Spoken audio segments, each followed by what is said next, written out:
Assalamualaikum warahmatullahi wabarakatuh. Nama saya Nisa Refleni Fajri dengan NIM 190711120.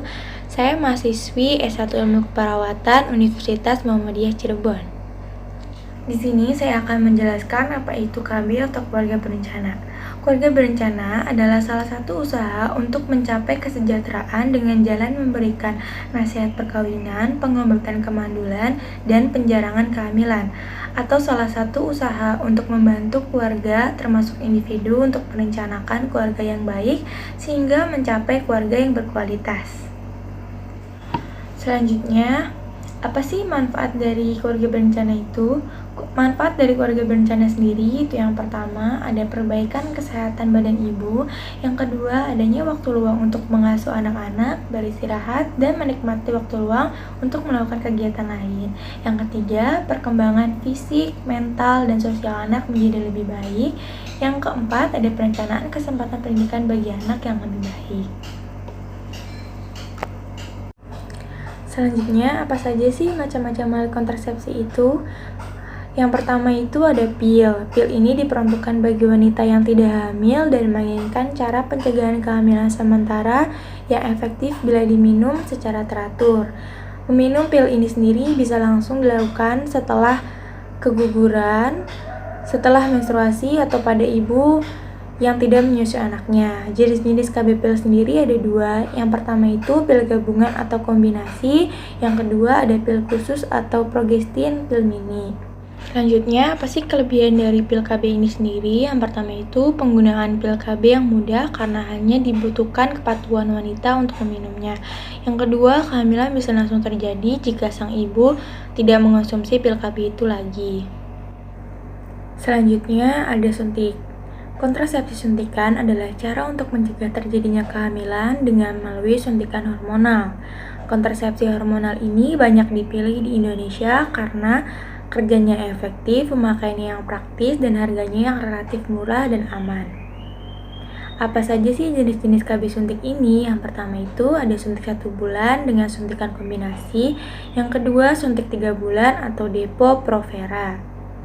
Keuntungan dari alat kontrasepsi suntik ini sendiri, yang pertama itu sangat efektif, tidak berpengaruh pada hubungan suami istri. Yang ketiga, dapat digunakan oleh perempuan yang usianya lebih dari 35 tahun sampai premenopause.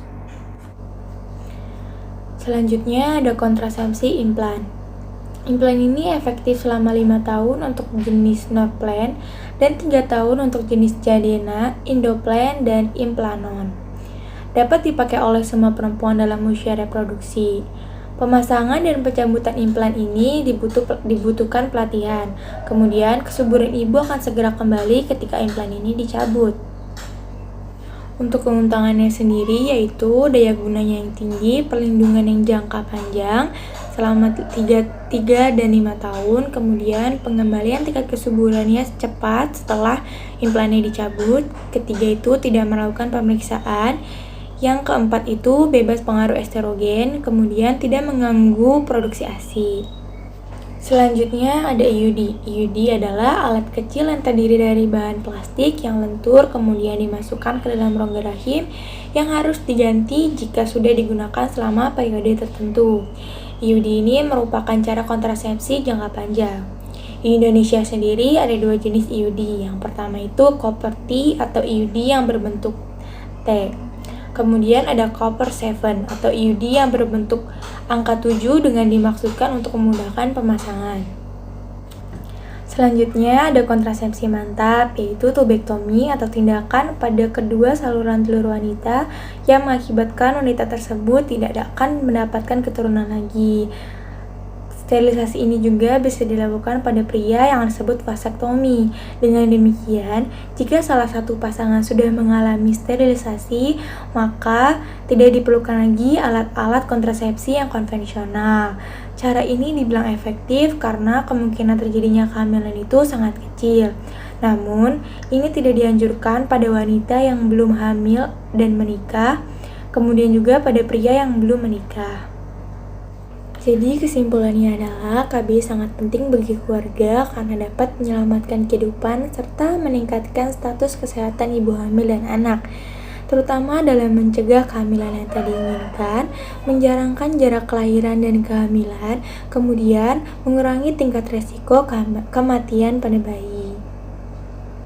Sekian penjelasan yang bisa saya sampaikan, semoga bisa dimengerti dan diterima baik oleh para penonton yang menonton video ini. Kurang lebihnya mohon maaf. Wassalamualaikum warahmatullahi wabarakatuh.